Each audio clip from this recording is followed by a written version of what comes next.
In today's video, I'm going to show you a cheap way to make your MDX just a little bit quicker using Junkyard parts. Let's go ahead and get started.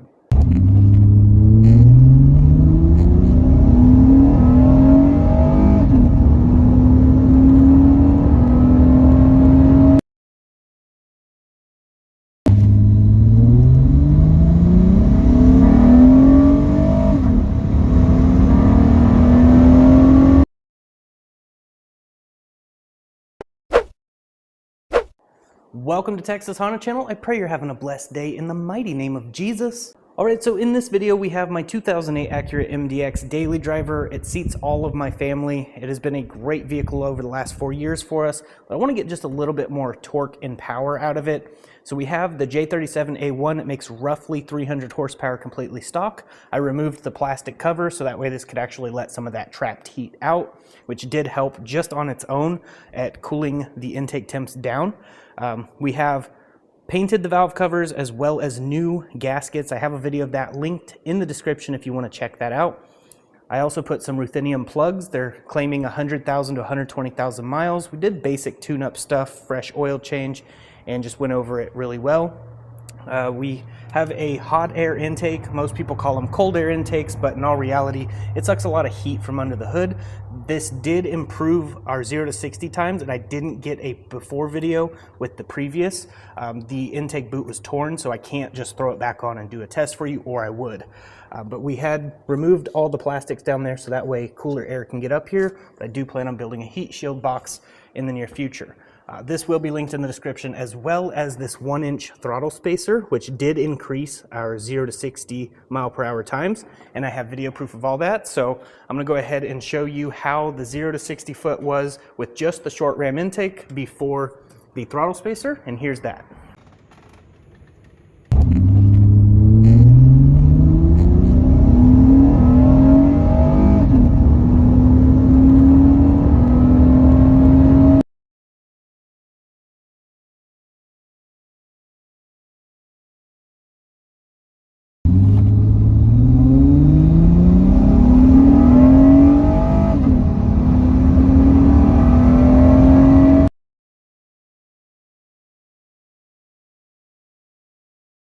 So as you can see, it definitely made a slight improvement, but we can do better. We went out to Pickers in Reno, Texas. Their information will be in the description, to the local salvage yard, and got a spacer from a Honda Odyssey. You can get these on the Honda Odyssey, the Honda Pilot, and the Honda Ridgeline have these. And it works on the 2008 Acura MDX J37A1, as well as the J32 and other J-Series engines. It doesn't work on all of them, but you can do this. And this costs $11. You're going to want to grab the studs for the outer as well. So that way you'll have a stud here, and then all of the bolts. You're going to want to do that because they are a different length than the ones that you're pulling off of your car. So I went ahead and used a wire wheel and basically just cleaned up the casting imperfections, smoothing out the inside of the ports, not trying to port it, just kind of make a nice polished surface for the air to flow by. And got it all cleaned up, and it looks awesome. This one is from the Honda Ridgeline. I decided to get it off the Ridgeline. And these come out, you can use the double nut method where you put 2 nuts on here, tighten them together, and then loosen the bottom one, which will loosen the whole stud. Or you could just do what I did and use vice grips on the smooth side and just unscrew them. They're not in there very tight usually, and it worked pretty well. So just keep that in mind. So these are $11.04 a piece at the local salvage yard. Now each salvage yard might list them as something different, but they're not a whole intake manifold, so they can't list them as a whole intake manifold. You can find them usually as a small trim or a large trim piece or a bracket. Either way, it's really cheap, and it will work at shifting the power band, horsepower, and torque. So these are a quick, easy mod if you want to gain just a little bit of power out of your 2008 Acura MDX. So I'm going to go ahead and remove this top plate right here. We have 10 of the 10mm bolts and 2 of the 10mm nuts. We can remove this top plate and unplug this connector.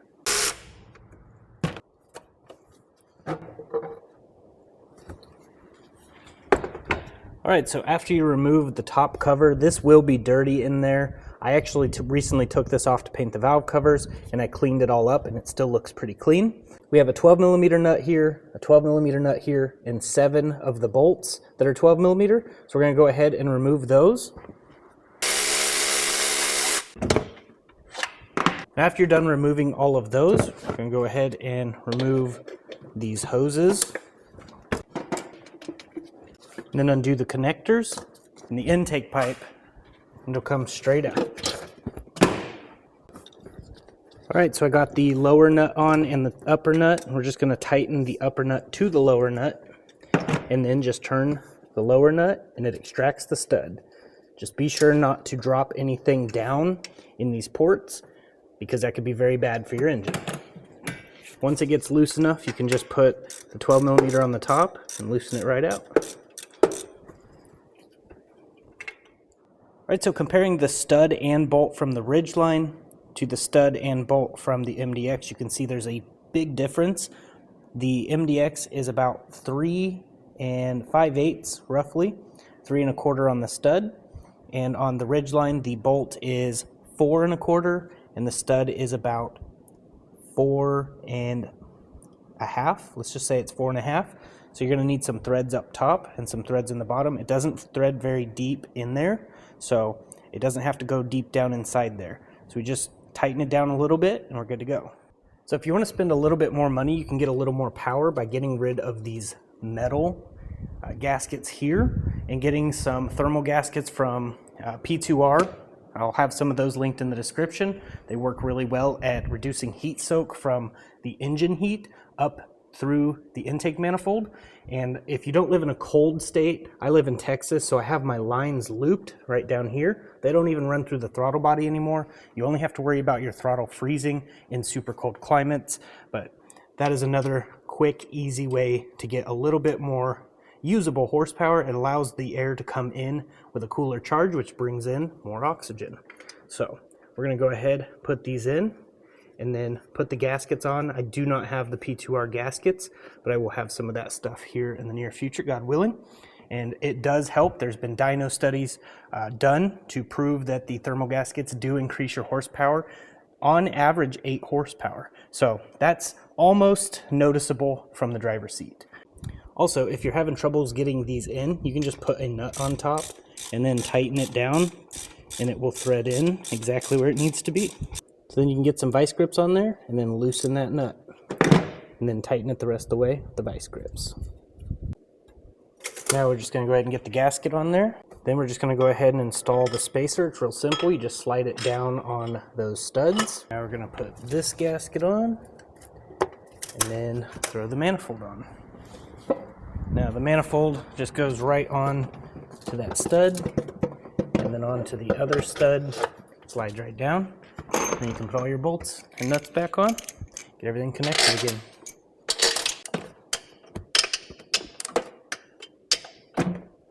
All right, make sure this gasket is in good shape, and if it is, go ahead and put it back on, get everything tightened down, and all the hoses reconnected.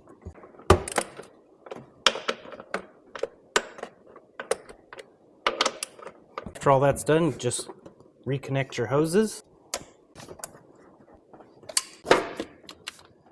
All right, everything is back together. The engine is still warm from driving it right before putting this intake spacer on, but I will start it up, let it heat soak everything so the test results will be as accurate as possible so we can see what the 0 to 60 mile per hour is with this spacer. Essentially what we've done is added 1 5/8 of a spacer.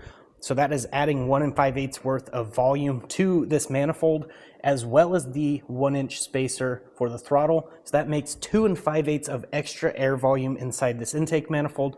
So we should have pretty decent results comparing it to before the spacers and after. So let's go ahead, get this warmed up and take it out for a drive.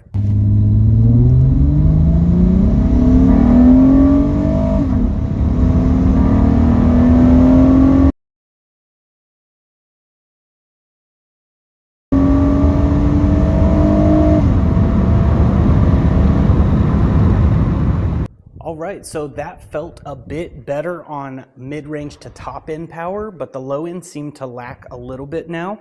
So on that spacer, normally they increase your torque and they shift your entire power band. Those came factory on the older MDXs, the Pilots, the Odysseys, the Ridgelines, and stuff like that to increase the torque. And it seemed to definitely be a bit more up top because it didn't accelerate as good under normal driving conditions, but I did feel a difference on top end for sure. After 60 mile an hour, it just wanted to pull much harder than it used to. So I would say it definitely worked. With proper tuning, it would definitely be a good increase. I don't have a dyno access to an all-wheel drive dyno. I'm out in the middle of nowhere, Northeast Texas. I used to be in Central Texas where my good friend Eric at AGN Motorsports would throw me on his dyno and we could do all these tests to see what the results are, but that's a 4.5 hour drive that way and a 4.5 hour drive back. And catching him at a time where he's not busy is kind of hard, even when we plan it out. So I would like to get this thing on a dyno and actually see the numbers and differences to give you solid data, but from a butt dyno, and the butt dyno, if you didn't know, is where you're sitting your butt down on a seat and feeling the difference. I did feel a difference on top end, but I couldn't really feel much of a difference on the low end. If anything, it seemed like it took a little from the low end, but I'm gonna attempt to get a K-tuner in the future. You can tune the 2008 MDX, but I will have supporting mods. So a J-pipe will be coming soon, as well as S&P Performance's J37 intake manifold. Now this is a J37A1 intake manifold. This is the factory J37 manifold, but it's not the J37 manifold that most people think that it is. This is the smaller one. This is similar to the Honda Odyssey and the Honda Pilot intake manifold. So the throttle size on this, I believe, was 68 millimeter, and the J37 one that I will be getting is an 80 millimeter throttle. So it's a much larger manifold, and he's doing a stage 3 port. His information will be in the description if you want to get one of his manifold kits. It'll definitely increase the power, and we will see noticeable 0 to 60 mile per hour time increases for sure. He has plenty of proof on that, and he does awesome work. So we're going to have that, as well as getting this ran lower down so it actually suck cooler air, not cold air, but cooler air, because we don't really have cold air here in Texas unless it's the middle of winter, and even then it's still kind of cool air. But definitely an improvement, and it didn't cost very much money from the junkyard. It even came with the gaskets. I just cleaned them up. They looked fairly good, so I threw those on. Don't have any check engine codes. The only thing I really had to do was the wiring for the throttle body. I had to unbolt the 10 millimeter bolt right there, so that way it would give a little bit of slack in the harness because it was really tight because of the space it went up. But other than that, it definitely seems a bit better. It's not near as warm as it was before because it's not as close to the engine, so it actually has a little breathing room, so I think that helps as well. Now P2R does make a manifold spacer. It's a lot nicer looking than the ones that we have here, and they're about $100 roughly for a J35, J32, J37. Just depends what J series you have. They're pretty inexpensive, and they work at increasing horsepower and torque, and they have dyno proof of all of that, as well as spacers on both sides, which do increase the amount of cooler air charge you're bringing in, which makes more horsepower. So definitely check out their information, linked in the description. No, they didn't sponsor this video. I just thought I'd mention it because it is a very good option if you can't find one of these in your local salvage yard and give it a test. I'd love to see other people's dyno videos. If you have any links to videos of other people putting their car on the dyno with these and showing the increase or decrease, whatever it is, I'd like to know, so please tag me in the comments below. But praise God, the passing gear definitely seems a lot better, which is great because in the middle of nowhere, Northeast Texas, we always get that vehicle going 45 to 50 on the highway, and there's very limited passing zones here in Northeast Texas where we're at. So it'll be nice to be able to take advantage of those passing zones and get over in time. But definitely not a fast vehicle, but we're gonna work on making it quicker. It's my dadmobile. This is what I get to drive. The seats everybody. I want to lower it down just a little bit, help the aerodynamics as well as the fuel economy from when you lower it, and just make it a little bit nicer. And no, the bed liner doesn't weigh it down, and it didn't affect our gas mileage at all. So I'll go over all those things in an upcoming video.